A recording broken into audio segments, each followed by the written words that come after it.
ඔන්න original transistor ටිකක් ගෙනලා තිනවා. අද දිනේ 2025 නොවැම්බර් 20 මං හිතන්නේ 20. මොකද මිල ගණන් වෙනස් වෙන්න පුළුවන්. අපේ රටේ ආර්ථිකය ඉතර ස්ථාවර නැති හින්දා ඩොලර් එකෙහි මේ වුණොත් එහෙම මිල වෙනස් වෙන්න පුළුවන්. මේකේ සියලු මිල ඔක්කොම කියනවා. ට්‍රාන්සිස්ටර් ගැන මං ඉස්සලා කියන්න ඕනි. මේක C5200 1943 කියන ට්‍රාන්සිස්ටර් කපල් එක. මේක තමයි NPN සහ PNP විදිහට වැඩ කරලා අවුට්පුට් එක දෙන්නේ ඇම්ප් වල. බහුතරයක් ඇම්ප් වල පවර් ඇම්ප් වල පාවිච්චි වෙන්නේ මේ ට්‍රාන්සිස්ටරේ NJW එහෙමත් තියෙනවා. මේක රීප්ලේස් කරන්නත් පුළුවන් අනිත් පොඩි ට්‍රාන්සිස්ටර් වල ඩේටා ෂීට් බලලා ඒ වෙනුවට මේ පවර්ෆුල් ට්‍රාන්සිස්ටර් රීප්ලේස් කරන්න පුළුවන්. සමහර ජපාන් ඒවා එහෙම ට්‍රාන්සිස්ටර් හොයාගන්න බැරුණාම මේ ගෙනලා තියෙන ට්‍රාන්සිස්ටරේ මං හිතන්නේ ලංකාවේ ගන්න නැතුව ඇති කොහෙවත්. ඕගොල්ලොන්ට ට්‍රාන්සිස්ටරේ බොරු කියන්නේ නැතුව ඉස්සලා පැහැදිලි කරන්න එපායිනේ. කොහෙන්ද පටන් ගන්න කියලාත් හිතාගන්න බෑ.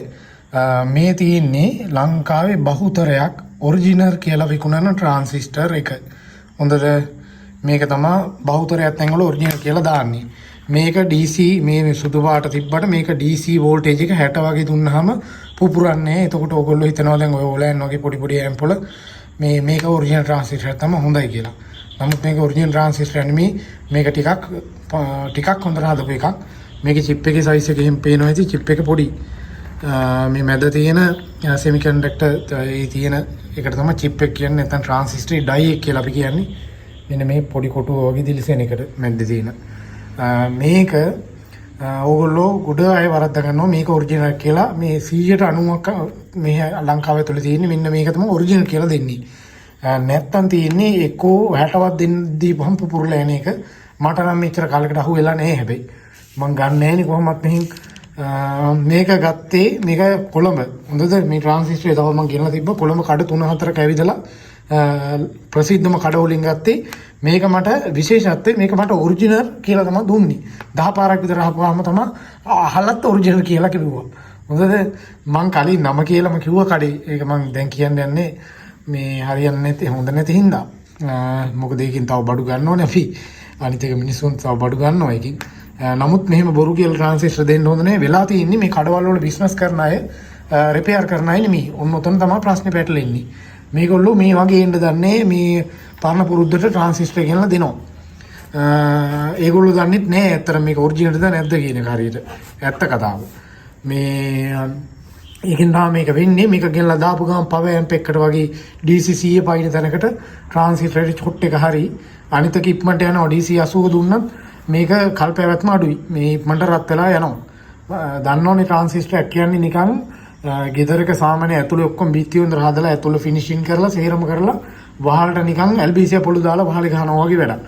වහලේ කඩාගෙන වැටිච්චාම ඔක්කොම මුළු හදපු සේරම සැරසිලිත් එක්කම විනාශ වෙලා යනවා. ඇම්ප් එකේ ඩ්‍රයිවර් පැත්තවල් ඔක්කොම ඉවර වෙනවා. මේ ට්‍රාන්සිස්ටර් කියන එක හරිම වැදගත්. හොඳ ට්‍රාන්සිස්ටර් දාන්න ඕනේ. අනිවාර්යෙන් ඇම්ප් එක හදද්දී ඔරිජිනල් දාන්න ඕනේ. වෝල්ටේජ් එක 30 දුන්නත් ඔරිජිනල් දාන්න ඇම්ප් එකට. ඉතින් මේ තියෙන්නේ හොඳ ට්‍රාන්සිස්ටර් ටිකක්. හොඳද මේ තියෙන්නේ මම කලින් ගෙනලා විකුණපු ට්‍රාන්සිස්ටර් එක. මේකත් වොට් 180 ට්‍රාන්සිස්ටර් එකක්. මේකේ ටොෂිබා කියලා ගහලා තියෙනවා. ජපාන් කියලා ගහලා තියෙනවා. C5200 කියලා. මේකේ මේ කට් එහෙම අතට අහු වෙනවා. මේ ලේසර් කට් එකකින් වගේ තමයි කපලා තියෙන්නේ. මේක නියම ට්‍රාන්සිස්ටර් එකක්. මේක DC මන් දීලා තියෙනවා වෝල්ටේජ් එක 160 වගේ ලෝඩ් කරලා ක්ලාස් H වලටත් දාලා මම ලෝඩ් කරලා තියෙනවා. විකුණලා තියෙනවා හැමතැනම. ඊට පස්සේ මං ගෙනාව එකක් තමයි මෙන්න මේක. මෙන්න මේ ට්‍රාන්සිස්ටර් මේක බර නැහැ. හොඳද? දැන් මම අතර ගත්ත ගමන් මං හිතුවේ මේක මෙලෝ වැඩකට නෙවෙයි ට්‍රාන්සිස්ටර් කියලා. නමුත් මේ තල්ලා බලපුවම මේක චිප් එකේ හොඳයි. මම ලෝඩ් කරලා බැලුවා. ඒක හොඳයි. මේ ඒක හොයන්න බෑ අර ෆේක් ට්‍රාන්සිස්ටර් වගේම මේක බර හරි මඩුයි. මේ ඒකින්ද දැන් ෆේක් ට්‍රාන්සිස්ටර් දැන් මේ විදිහට නම් මේක ඉන්නේ. හොඳද? මේක වොට් 150 ට්‍රාන්සිස්ටර්. හොඳද? මේක වොට් 180. මම ඒකත් කියන්න මොකද්ද කියලා. මේක වොට් 120 ට්‍රාන්සිස්ටර්. මේ හොයන්න බෑ. මේක තියෙනවා මං ගාව. මං මේක විකුණන්න යන්නේ අය. මේ මොකද කට්ටිය දන්න අයට මං කියලා මේ දුන්නා මේක හොඳට වැඩ කරනවා කියලා. නමුත් මේ අතර ගත්තාම සමහර අය හිතන්නේ මේ බාලේ වයවනවා කියලා. ඒ පාරම විකුණුවෙත් නෑ ඒක. මේ ට්‍රාන්සිස්ටර් වල ඔරිජිනල් ජපාන් ට්‍රාන්සිස්ටර් බොට් 150ට තමයි හැදුවේ ජපානයේ. හොඳද? දැන් මේ වෙද්දී කොහෙවත් මේ ඔරිජිනල් ට්‍රාන්සිස්ටර් ගන්න නැහැ, නිෂ්පාදනය වෙන්නේ නැහැ. හොඳද? ඕක තමයි ඇත්ත කතාව. මේ ජපාන් ට්‍රාන්සිස්ටර් හැදෙන්නේ මේවා සේරම චීනින් හදනවා. ඒ චීනින් හදන ට්‍රාන්සිස්ටර් චීනි හදනවා. ආයේ මේ ඔන් සෙමි කන්ඩක්ටර් කියන එකේ හදන හොඳම ට්‍රාන්සිස්ටර් එකක් මේ ගෙල්ල විකුණන්නත් බෑ. ඒක ගණන් ඒ කියන්නේ ට්‍රාන්සිස්ටර් කොස්ට් එකක් සාමාන්‍ය 1000 ගණක් වගේ එනවා ඒ ට්‍රාන්සිස්ටර්. මෙහාට ගෙනාපුවම ඒ ට්‍රාන්සිස්ටර් මේ ජපාන් ට්‍රාන්සිස්ටර් වලට වඩා හොඳයි. හොඳද? ඕක තමයි කතන්දරේ. සමහරව තාම පිළිගන්නේ කොච්චර කිව්වොත් මේ ජපාන් ආපු ඔරිජිනල් ට්‍රාන්සිස්ටරේට වඩා මේ දැන් මේ ලෝකේ දාන පවර් ඇම්ප් ක්ලාස් වල H-වලට එහෙම දාන ට්‍රාන්සිස්ටරේ අර ජපාන් හදපු ඔරිජිනල් එකට වඩා පවර්ෆුල්. ජපානයේ හැදුවේ වොට් 150යි ට්‍රාන්සිස්ටර්ම හැදුවේ ඒගොල්ලෝ ඒ කාලේ. ඉතින් මේ ට්‍රාන්සිස්ටර් වල version 3ක්. ඒ කියන්නේ වොට් ගණන් පවර් එක අනුව වර්ග 3ක් එනවා. මේ වොට් 120. ඕගොල්ලෝ මේ දකින ලංකාව ඇතුලේ ගොඩ ගන්න තියෙන එක වොට් 120 සහ මේ කොපර් පාටින් හොයන්නත් බෑ. මේ කොපර් එකම ගහලා තියෙන වොට් 101ක් 20ක් තියෙනවා. හොඳද? ඇති වෙනකම් මට හම්බෙලා තියෙනවා. මේ කට්ටිය මට අරන් දාලා තියෙනවා ෆොටෝ. මේක කොපර් පාටට තියෙනවා. චිප් එක හැබැයි පොඩි මේ සයිස් වගේ තියෙන කියලා. ඕක වොට් 120. ඕගොල්ලෝ මේ කොපර් තිබ්බ කියලාම හොයන්න බෑ. ඒක ඔරිජිනල්ද කියලා පැත්තකින් කඩලා. චිප් එක බලලා ලෝඩ් කරන්න ඕනේ මොකද වෙන්නේ කියලා බලන්න. ඉතින් වොට් 120 ට්‍රාන්සිස්ටර් ඊට පස්සේ වොට් 150 ට්‍රාන්සිස්ටර්. මේ තියෙන වොට් 150 ට්‍රාන්සිස්ටර්. හොඳද? මේ වොට් 150 ට්‍රාන්සිස්ටර් මේ සයිස් තමයි ජපානයේම නිෂ්පාදනය කරපු ඔරිජිනල් ට්‍රාන්සිස්ටර් තාවේ. නමුත් දැන් අද වෙද්දි ලෝකේ ක්ලාස් H වගේ පාවිච්චි කරන ඕගොල්ලෝ දන්නවා ඇති CA20 ඔය වගේ රවුන්ඩ් ඔඩියෝ වගේ බහුතරයක් ක්ලාස් H වගේ එනවා. ඒවේ වෝල්ටේජ් එක සාමාන්‍යයෙන් DC 150 පයින්නවා. එතකොට ඒවයි 2 ohms යන්න පුළුවන් ඇම්ප්. ඒ වගේ ඒවට චීනෙම ඒ කියන්නේ ඕගොල්ලෝ දැන් රවුන්ඩ් ඔඩියෝ ඇම්ප් ඔරිජිනල් ගත්ත කියන්නකෝ.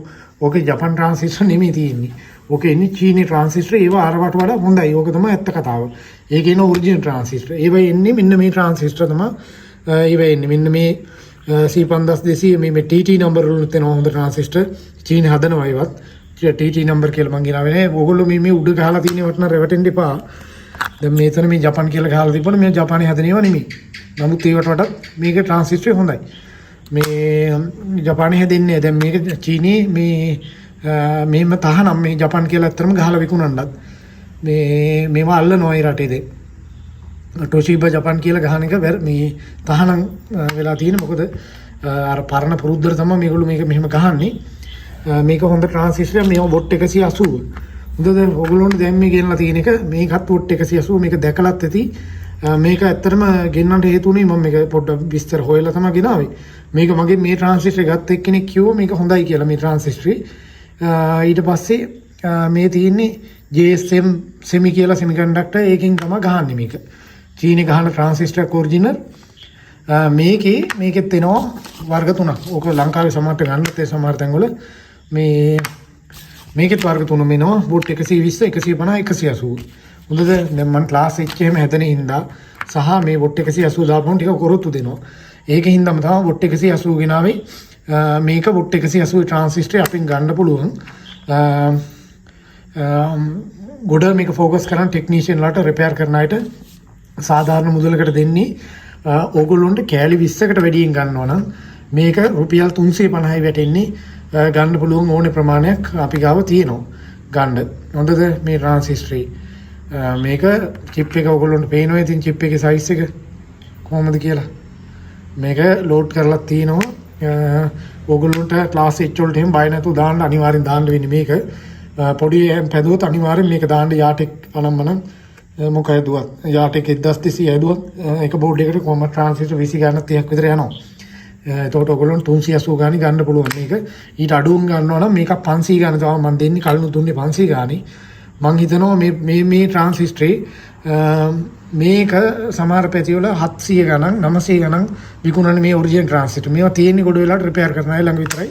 කඩවල ගන්නත් නේ කඩවල වල අයට තේරුමක් නෑ ඒ ගැන. ඒගොල්ලෝ බඩු විකුණන්න විතරයි බලන්නේ. මේක ගොඩ වෙලාවට තියෙනවා. මේකේ සමහරට තියෙන්න පුළුවන් මට අහුනේ නන්නේ. නමුත් මං හිතන්නේ මං දෙන ගානට දෙන්න කොහෙවත් තියෙයි කියලා ඔරිජිනල් එක. වොට් 180 අනිත් එක. මේක 120 මීට වඩා අඩුයි ගණන්. 150 අඩුයි. වොට් 180 ගත්තේ මේකේ අපිට වෝල්ටේජ් එක කම්පැනිෙන් දීලා තියෙන්නේ VCU ඒ කියන්නේ කලෙක්ටර් ඇමීටර් වෝල්ටේජ් එක 230 වෝල්ට් DC වෙනකන් ලෝඩ් කරන්න පුළුවන්. ඊට පස්සේ VCBO කියන්නේ කලෙක්ටර් බේස් වෝල්ටේජ්. මේ පාද අතර වෝල්ටේජ් තමයි මේ කියන්නේ ලෝඩ් කරන්න පුළුවන්. ඒකත් 230 වෝල්ටේජ් DC. ඔයගොල්ලන්ට කෑලි 20ට වැඩියෙන් 380 ගාන ගත්ත හැකි 20ට අඩුවෙන් ඇද්දි 350යි. ඔයගොල්ලෝ කෑලි 200ක් ගත්තා 380ම තමයි මිල මං හිතන්නේ බොහොම සාධාරණ මුලකට දෙන්නේ. රිපෙයාර් කරන අය ගොඩක්ම ફોකස් කරන රිපෙයාර් කරන අය. මොකද ට්‍රාන්සිස්ටර් නැතුව මම සෑහෙන කාලයක් අසරණ වෙලා හිටියා. ට්‍රාන්සිස්ටර් ඒ පාර දැන් මං ඩිරෙක්ට් ගෙන්නනවා. කිසිම අතරමැදියෙක් නැතුව තමයි මං ගෙන්නන්නේ. හොඳට හොයලා බලලා ගෙන්නන්නේ. මොකද මං පවර් ප්‍රිපෙයාර් කරන හින්දා. මට දාන්න බෑ මේව අරගෙන දාන්න බෑ මට. ඔයගොල්ලන්ට ගන්න පුළුවන් මගෙන් මේ ට්‍රාන්සිස්ටර් 078 44 95 600 කියන නම්බරේ කෝල් එකක් දෙන්න නැත්නම් WhatsApp දාන්න මට. ඒකට WhatsApp දෙමුන්න ලේසි ඉතින්. කැමති විදිහකට මේවා කෑෂ් ඔන් ඩෙලිවර් කරනවා. හැබැයි රිටර්න් කරන්න එපා. ආවට පස්සේ පාර්සල් එක ගන්න නැතුව හරි ප්‍රශ්න මිනිස්සුන්ගෙන් සෑහෙන බලු වැඩ කරනවා. 380ක ට්‍රාන්සිස්ටර් එකක් මේකේ ලොකු ලාභයක් නේ. මේ ට්‍රාන්සිස්ටරේ රුපියල් 1000ක් 900ක් විතර වටිනවා. මේක ඇත්ත කතාව මේක. ඒක නම් තමයි යන්නේ ලංකාවේ මිල. ඒ තීදි 380ට දෙන්නේ මට මාකට් එක අල්ලගන්න සහ රිපෙයාර් කරන අයට ගොඩ වෙලාවට ඇම්පයක් හදන මිනිස්සෙට මම හිතනවා සෑහෙන ප්‍රයෝජනයක් වෙයි කියලා. එහෙනම් 074 කියන නම්බරේට කතා කරන්න. තව මේ වගේ සබ්වූෆර් ඇම්ප් එහෙම දාලා ඇති ගෙන්න ගන්න පුළුවන්. කෑෂ් ඔන් ඩෙලිවරි ගෙදරට ආපුවම සල්ලි ගෙවලා ගන්න පුළුවන්. වෙන ට්‍රාන්සිස්ටර් දැන් NJW වලට එහෙමත් මේකේ ඔරිජිනල් රීප්ලේස්මන්ට් කරනවා. ඒක තීරණය කරන්නේ ටෙක්නීෂියන් ඕගොල්ලෝගේ ඇම්ප් පවර් ඇම්ප් ප්‍රිපෙයාර් කරන අය. ඒකේ වෝල්ටේජ් වැටෙන විදිහ අනුව තමයි මේ C50200 දානවා නම් ඔරිජිනල් මේ 180ම දාන්න ඕනි. ඒක තීරණය කරන්න ටෙක්නීෂියන් එයාට ඒක දැනුමක් තියෙනවා. බල්ලක වැඩි බూరుව කරන්න යන්න එපා. ට්‍රාන්සිස්ටර් ටිකක් නැතුව අන්තිමේ මේකේ බයසින් කොච්චර මොන ට්‍රාන්සිස්ටර් යම්මත් බයසින් මේ හරියට හැදෙන්නේ නැත්නම් ට්‍රාන්සිස්ටර් ටිකට මොකද එම්මත් පිච්චිලා එනවා. ඒව හරියට තියෙන්න ඕනි. මේක බරයි ට්‍රාන්සිස්ටර් එක. හොඳ බරක් තියෙන ට්‍රාන්සිස්ටර් එකක්. මේ විදිහට තමයි ඉන්නේ. ඒ 1943 C50200 ගන්න පුළුවන්. වෙනේ වනම් ගෙනලා නේ NJW මම ඉස්සරහට ගෙනලා දෙන්නම්. ඒක ටිකක් ගණන් ට්‍රාන්සිස්ටර් එක. NJW සමහරලාට රීප්ලේස් කරන්න බැරි වෙනවා මේ වෙන්. වෝල්ටේජ් එක උඩ වැඩි තැන් වලට බෑ දාන්න මේක. ඒත් බහුතරය ලංකාව ඇතුලේ ඉච්චර ලොකු ඇම්ප් පාවිච්චි වෙන්නේ නැහැ. ඒකින්ද මේක NJW වෙනුවට දාන්න පුළුවන්. මේ සාමාන්‍ය DC 250 පයින් ඇම්ප් වලට ඇම්ප් තියෙනවා එහෙමම. මේ ක්ලාස් AB ඒවා ක්ලාස් H එහෙම ක්ලාස් H ඔඩ වෙලාවට එහෙම ඇම්ප් තියෙනවා. එතකොට මේව දාන්න බැරි තත්ත්වයක් ඉද්දි NJW නම්බර දාන්න වෙනවා. මොකද අය අහලා නැහැ සාමාන්‍ය ඇම්ප් හදන අය NJW මොනවද කියලා. ඒ ගැන හිතන්න එපා. මේ දන්න අය දන්නවා. ඒකයි මම කිව්වේ. ගන්න අවශ්‍යයි කතා කරන්න එනම් 074 44 95 600 කියන නම්බරේට.